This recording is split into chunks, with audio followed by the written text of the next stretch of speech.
তোমাদের পাশেই আছি হৃদয়ের কাছাকাছি। জীবনের পথ সোজা নয়, আশা নিয়ে নিত্য বাঁচি।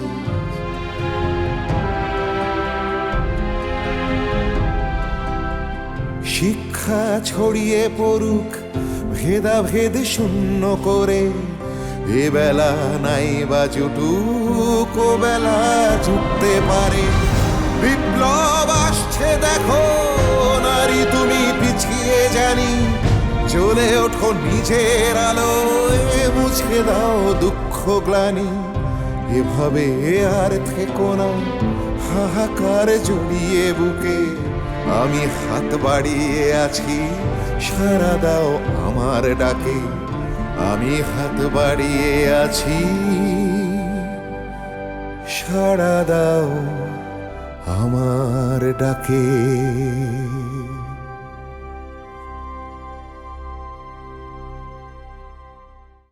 এই ওখানে অন্ধকারে দাঁড়িয়ে বাড়ির মেয়ে ছেলেদের উঁকি মেরে দেখতে তো লজ্জা করে না? আমি উকি মারছিলাম না, আমি ওখানে দেখছিলাম। চুপ, একদম চুপ। সারা নোংরাম পুরুষ মানুষ কোথাকার। তোর বাপ মা তোকে কোনো শিক্ষা দেয়নি? দেখুন, আপনি আমাকে যা খুশি বলুন, আমার বাবা মা তুলে কোনো কথা বলবেন না। আমার বাবা মা আমাকে শিক্ষা দিয়েছে। কি শিক্ষা দিয়েছে তা তো দেখতেই পাচ্ছি। অন্যের বাড়িতে উঁকি মারা, পরের বিধবা স্ত্রীর দিকে কুনজর দেওয়া। এই কতদিন ধরে চলছে রে? কতদিন ধরে চলছে? আমার ভাইয়ের বউ কি তোর এই প্রেমের প্রস্তাবে সাড়া দিয়েছে? সব নষ্ট মেয়ে ছেলে কথা। আমার সুলতান যে আর কোনোদিনই ফিরে আসবে না, এটা আমি আগেই জানতাম। শুধু অপেক্ষা ছিল সংবাদটা কবে আসবে। একটা অদ্ভুত ব্যাপার কি জানো সোমনাথ, আমার সুলতান ফিরে আসবে এই মিথ্যাটাকেই ধীরে ধীরে সত্য বলে ভাবতে শুরু করেছিলাম। পিতার মতো শুধু ভাবি মানুষের জীবনে তো কত চমৎকারই আসে, আমার কপালেও যদি একটু চমৎকারের ছোঁয়া লাগে।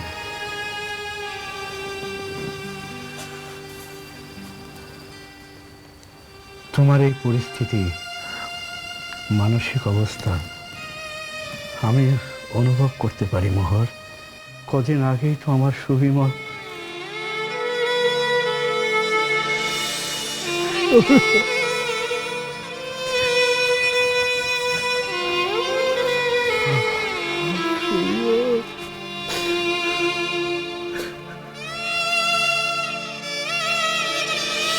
তারপরও দেখো, আমি ভেঙে পড়িনি, আমি মরে যাইনি। সন্তান হারানোর বেদনা যে কি, সেটা কাউকে বলে বোঝানো যায় না। এতটা বছর এই হাতে করে তাকে আমি মানুষ করেছি, হেসে খেলে সে বড় হয়েছে। এতগুলো বছরের ভালোবাসা, মায়া মমতা সব এক নিমেষে শেষ হয়ে গেল। ও তো আমার একটিমাত্র সন্তান ছিল। আমি আর কোনোদিন বাবা ডাক শুনতে পাবো না।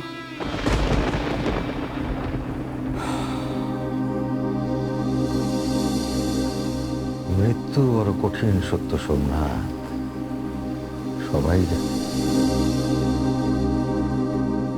যে জন্মেছে তাকে একদিন না একদিন চলে যেতেই হবে। থেকে যাবে শুধু স্মৃতি।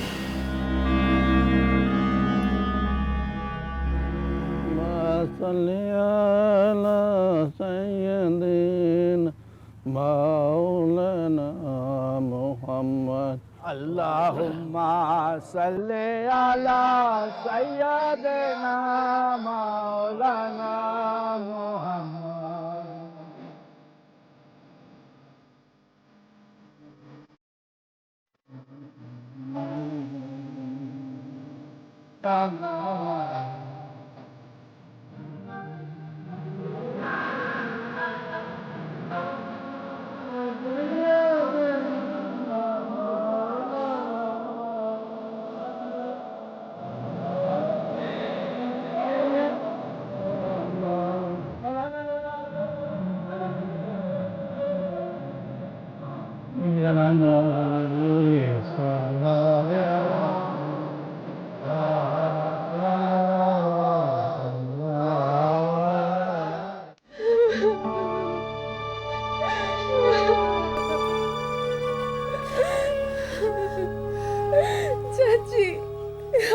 কি সর্বনাশ হয়ে গেল চাচি, আমি এখন কি করব?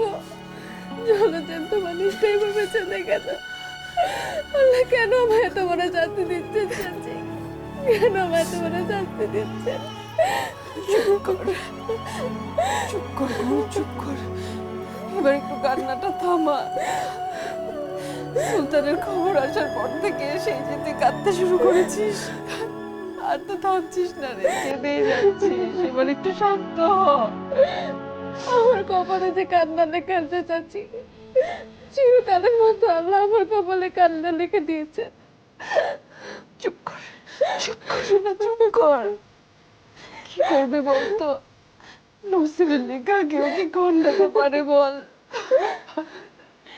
ভাবি, এবার একটু নিজেকে শক্ত করো ভাবি। পাপা, আমার সব শেষ হয়ে গেল, আমার সব শেষ হয়ে গেল। গুণ, এভাবে কাঁদলে তো তোর শরীরটাই খারাপ হয়ে যাবে রে। সুলতান গেছে, তাহলে তো তুইও আর বাঁচবি না। আমার কিছু হবে না চাচি, দুঃখ সইতে সইতে আমি যে পাথর হয়ে গেছি। যে যাওয়ার সে তো গেছেই, সে তো আর কোনোদিন ফিরে আসবে না, শত কাঁদলেও না। তাছাড়া সবাইকেই তো একদিন না একদিন চলে যেতে হয়, দুদিন আগে হোক বা দুদিন পরে। তোমার ভাই চেনার আগে কেন আল্লাহ আমায় তুলে নিত না বলতে পারো? কেন আমার বাঁচিয়ে রাখলে? আমি কি এমন গুনাহ করেছি যে আল্লাহ আমায় তোমার শাস্তি দিচ্ছে? সেটা কি আর নিজের ইচ্ছেতে হবে ভাবে? আল্লাহ যা করবে তাই তো মেনে নিতে হবে। সুলতান তো আমাদের ঘরের ছেলে, তার জন্য কি আমরা কেউ কম কষ্ট পাচ্ছি বল? কিন্তু কি করব বলতো, আল্লাহ আমাদের এই কপালে সন্তানের মৃত্যু যন্ত্রণা লিখে দিয়েছে যে আমার আর বাঁচতে ইচ্ছে করে না চাচি। আমার আর বেঁচে কি লাভ? শিগুন, অমন কথা বলতে নেই। তোর চাচা যখন মারা গেল তখন আমারও তো এমনটাই মনে হয়েছিল, কিন্তু পারলাম কই বল? সে যন্ত্রণা তো আজও বয়ে বেড়াচ্ছি। তোমার তো তবু তোতন আছে, রোশনি আছে, আমার তো কেউ নেই চাচি। আমি কি নিয়ে বাঁচবো? আমি তো নিঃস্ব হয়ে গেলাম।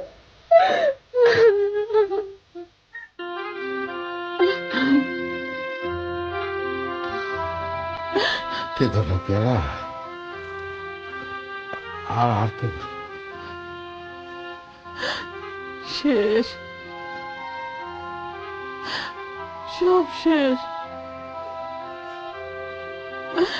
আমার সুলতান আর ফিরে আসবে না, আমাকে আর মা বলে ডাকবে না, আমার কাছে খেতে চাইবে না, আমার সাথে ঝগড়া করবে না। আমার সুলতান চলে গেছে, আমার সুলতান চলে গেছে।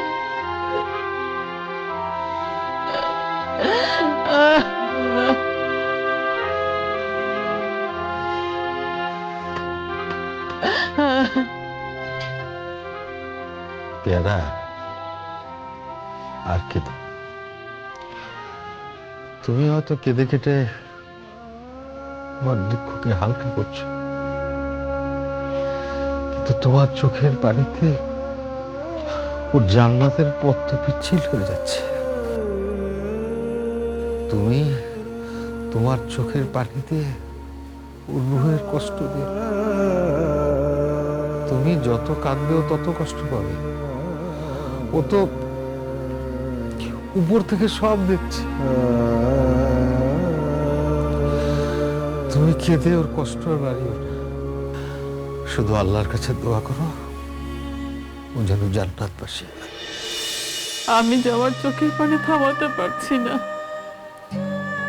আমি যে কিছুতেই মানতে পারছি না যে আমাদের সুলতান নেই। আমাদের সুলতান চিরকালের মতো আমাদের ছেড়ে পৃথিবী থেকে চলে গেছে। মানতে কি আমি পারছি? পারছি না।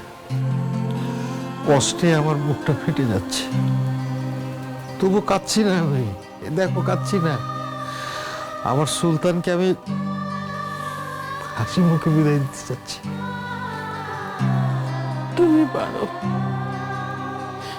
কিন্তু আমি যে কিছুতেই পারছি না। আমি যে অনেক আশা করেছিলাম যে আমাদের সুলতান একদিন ফিরে আসবে। তুমি মা, মায়ের মন কি চায় যে তার সন্তান তাকে ছেড়ে পৃথিবী থেকে আগে চলে যায়? মায়ের সঙ্গে সন্তানের যে নারীর টান, পৃথিবীতে সবচেয়ে পবিত্র সম্পর্ক হচ্ছে মা আর সন্তান। সন্তান ভূমিষ্ঠ হবার পর প্রথম যে ডাকটি দেয় সেটি হচ্ছে সেই মা কি কখনো সন্তানের বিচ্ছেদ সহ্য করতে পারে? আমি যে এখনো ভুলতে পারছি না।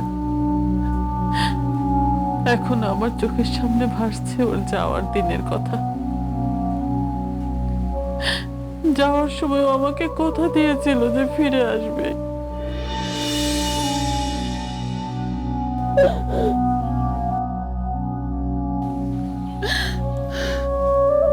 আম্মা, আপনি একদম কাঁদবেন না। আমি কি সারা জীবনের জন্য চলে যাচ্ছি নাকি? দেখবেন আবার ঠিক আমি চলে আসবো। পেয়ারা, আমাদের সুলতান ওর কথা রেখেছে। ও আমাদের বাড়ির মুখ উজ্জ্বল করেছে। ও দেশের জন্য প্রাণ দিয়েছে। কজন পারে বলো দেশের জন্য এরকম আত্মত্যাগ করতে? শুধু দেশের কথাই ভাবলো, মায়ের কথা একটুও ভাবলো না। আমি কি করব? আমি কি নিয়ে বাঁচবো? সবার তো সব ইচ্ছে পূরণ হয় না। মানুষের আনন্দ হচ্ছে ভোগে। আমরা না হয় ত্যাগের মধ্যেই থাকলাম।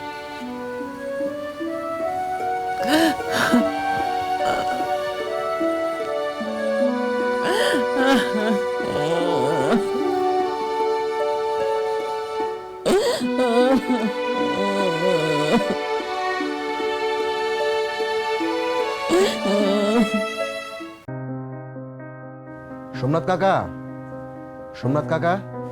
সুলেমানের জানান না? ও সুলেমান, আসো আসো, বসো। কেমন আছো? তোমার তো এদিকে আসাই হয় না। কাকা আমি ভালো আছি। আপনি কাকিমা কেমন আছেন? আমাদের আর থাকা থাকি বাবা, এখন চলে গেলেই বাঁচি। সোমনাথ কাকা, একটা ব্যাপারে আপনার সঙ্গে আলোচনা করতে আসলাম। আপনার যে মনের অবস্থা, তাতে সব কথা তাকে খুলে বলা যায় না, তাই আপনাকেই বলতে আসলাম। কি কথা সুলেমান? আমি তো তোমার বাবার মতোই। তুমি যা বলতে এসছো নির্দ্বিধায় আমার কাছে বলতে পারো। কথা তো আমি জানি, তাই সবার আগে আপনার কথাই মনে পড়ল। একদিন আপনার ছেলের ব্যাপারে কোনো সাহায্য করতে পারিনি, সেই লজ্জায়। বাদ দাও সব পুরনো কথা। তারপর তো নদী দিয়ে অনেক জল গড়িয়ে গেল। হ্যাঁ, তার চেয়ে বলো তুমি কি বলতে এসছো? কাকা আমি বলছিলাম আমাদের বাড়িতে যে নতুন ছেলেটি এসে রয়েছে তার কথা। ও মিজান, তা ওর ব্যাপার কি বলতে চাও বলো? ওই ছেলেটির চালচলন আমার খুব বেশি সুবিধার মনে হচ্ছে না কাকা। কেন? যতটুকু ওর সাথে আমার কথা হয়েছে তাতে তোমার মনে হয়েছে বেশ চমৎকার ছিল। আর তোমার বাবার মুখেও শুনেছি সে নাকি খুবই ভালো ছিল। সে কেবল ওর বাইরের খোলস কাকা। ওর এখানে আসার উদ্দেশ্যটা আমার ভালো লাগছে না কাকা। আচ্ছা, তুমি কি ওর মধ্যে খারাপ কিছু দেখেছো?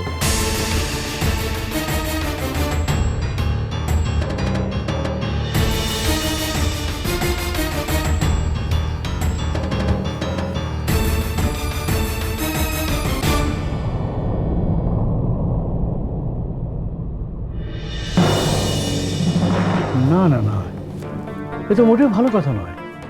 সে একটা ভিনদেশী অজানা অচেনা ছেলে, আর ও হচ্ছে আমাদের বাড়ির বউ, ঘরের লক্ষ্মী।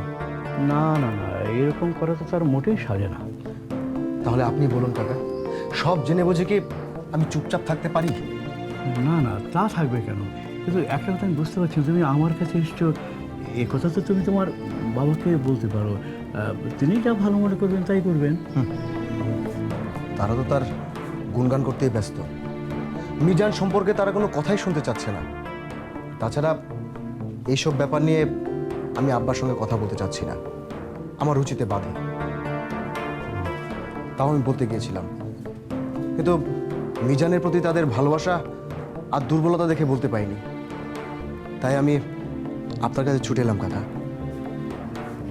তা, তুমি আমাকে এখন কি করতে বলো?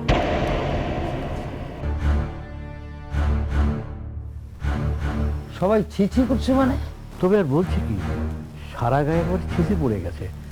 কেন, তুমি কিছু শোনোনি? না তো, এখানে ওখানে ফিসফাস শুনছি বটে, আবার আমাকে দেখলেই সবাই চুপ করে যাচ্ছে। কিন্তু ঘটনাটা কি তা তো জানি না। শুনে আমিও তো অবাক হয়ে গেছি মোহর। প্রকৃত ঘটনা কি তাই তো জানতে ছুটে এলাম। আপনার কথা তো কিছুই বুঝতে পারছি না, কি নিয়ে সবাই ছিছি করছে? হ্যাঁ সোমনাথ, তুমি একটু খুলে বলো তো ব্যাপারটা কি হয়েছে। তোমাদের বৌমা মানে সুলতানের বউ আর মিজান নাকি রাস্তাঘাটে ঘোরাঘুরি কি? এসব তুমি কি বলছো সোমনাথ? হ্যাঁ, ওরা নাকি কোথায় গিয়েছিল। আমি কোনো দোষ দেখছি না। না, শুধু বাইরের লোক না, তোমাদের বাড়ির লোকজনও। আমাদের বাড়ির লোক? হ্যাঁ, আজ সকালে সুলেমান গিয়েছিল আমার কাছে। সুলেমান?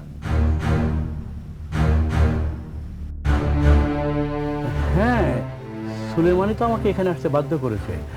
এর আগেও আমি শুনেছিলাম, কিন্তু আমি গুরুত্ব দিইনি। সুলেমান বলাতে আমি না এসে পারলাম না। কিন্তু সুলেমান তো এ বিষয়ে আমাদেরকে কিছু জানায়নি। সে আসলে এই বিষয়ে আপনাদের সঙ্গে কোনো কথা বলতে চায়নি। কি এমন দেখেছে যার জন্য সে তোমাকে জানিয়েছে? সে নাকি মিজানকে গুলবদনের ঘরের বাইরে উঁকি মারতে দেখেছে। তার কাছে মিজান হাতে নাতে ধরা পড়েছে।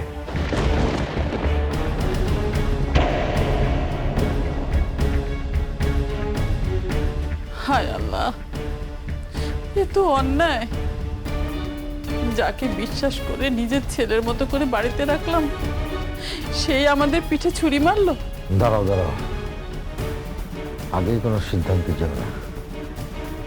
মিজান গুলবদনের ঘরে উঁকি মারছিল, কিন্তু কেন? আমার চোখ এত বড় ভুল করলো মিজানকে চিনতে? আমার তো এত বড় ভুল হওয়ার কথা না। যতই বলো মোহর, তুমি মিজানকে কবিরাজি শিক্ষা দিচ্ছিলে, তাতে কোনো দোষ ছিল না, কিন্তু তাকে বাড়ির ভেতরে না রাখলেই পারতে। আমার কথা যদি শোনো, তাহলে এ বিষয়ে নিয়ে বেশি চিৎকার চেঁচামেচি করো না। যদি সত্যি কিছু হয়ে থাকে, তোমাকে চুপচাপ এই গ্রাম ছেড়ে চলে যেতে পারো। আমিও সুলেমানকে এই কথাই বুঝিয়েছি। তুমি ঠিকই বলেছো সোমনাথ।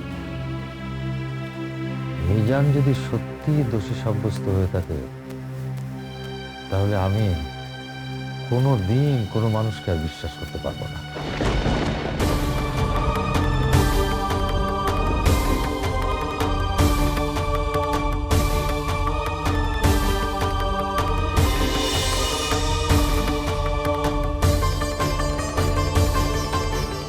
মিজান, জি চাচি। তোমার চোখ মুখ দেখে মনে হচ্ছে তুমি খুবই চিন্তিত। কই চাচি, না কিছু না, কিছু হয়নি। না, কিছু তো একটা হয়েছে। তুমি কি সুলেমানের? আমি সত্যি বলছি চাচি, বলার মতো কিছু হয়নি। মিজান, আমাকে লুকিয়ে কোনো লাভ নেই। আমি কিছুটা হলেও তোমার মনের কথা জানি।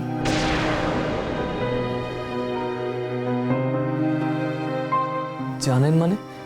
কি জানেন চাচি?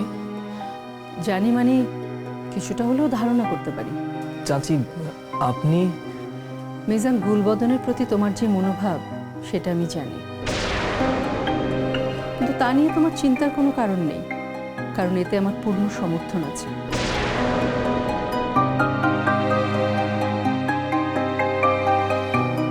জানেন চাচি, ওর এই অবস্থার জন্য সম্পূর্ণ আমি দায়ী। হে, তুমি কি বলছো মিজান? হ্যাঁ চাচি, আমি ঠিক বলছি। আমি আজ সমস্ত সত্য কথা আপনাকে বলবো। গুলবদনের সঙ্গে আমার বিয়ে হওয়ার কথা ছিল।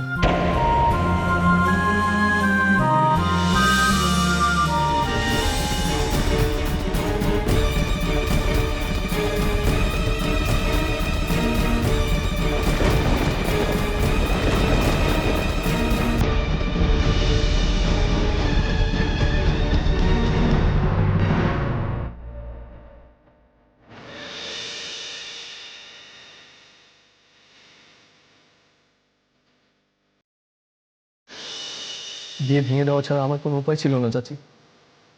আমি চাইনি গুল কোনো কষ্ট পাক, কিন্তু সে তো অনেক কষ্ট পেয়ে গেল।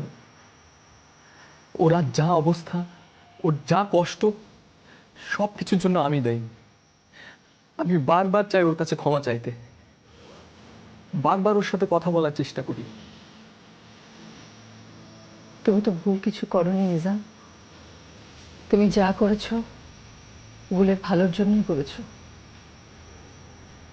ওটা ওর কপালে লেখা ছিল।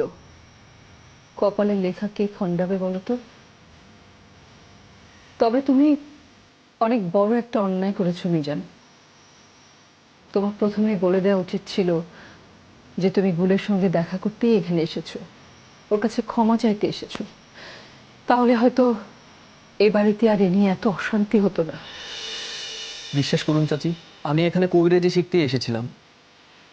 এখানে এসে আমি প্রথম জানতে পারি যে গুলবদন এ বাড়ির বউ। এর আগে আমি জানতামও না যে ও এখানে থাকে। চাচি, গুলের এই কষ্ট যে আমি আর দেখতে পাচ্ছি না। চাচি, আমি কি কোনো পাপ কাজ করেছি? না, আমি তো কোনো পাপ দেখি না। অল্প বয়সে বিধবা হওয়ার যে কি কষ্ট সেটা তো আমি জানি। তাই আমার মতো গুলবদনও সারাটা জীবন কষ্ট পাক সেটা আমি কিছুতেই চাই না। গুলবদন এখন কেমন আছে চাচি? ও ঠিক আছে তো? গুলবদন খুবই ভেঙে পড়েছে মিজান। সুলতানের মৃত্যুটা ওকে ভীষণভাবে নাড়িয়ে দিয়ে গেছে। আগের মতো হতে বেশ কিছুদিন সময় লেগে যাবে।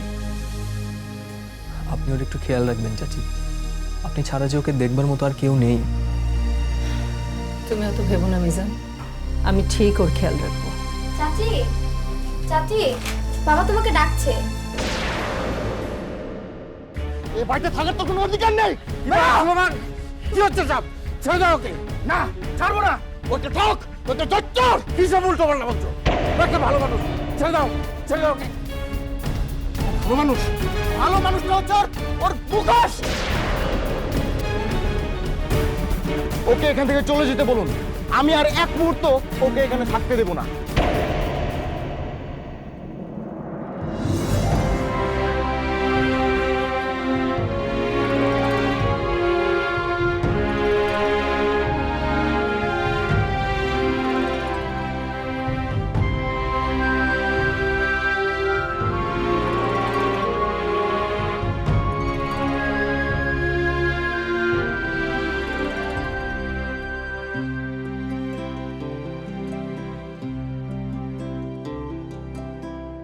তোমাদের পাশেই আছি, হৃদয়ের কাছাকাছি।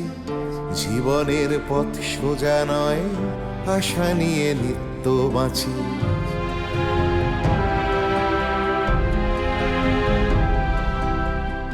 তোমাদের পাশেই আছি, হৃদয়ের কাছাকাছি। জীবনের পথ সোজা নয়, আশা নিয়ে নিত্য বাঁচি।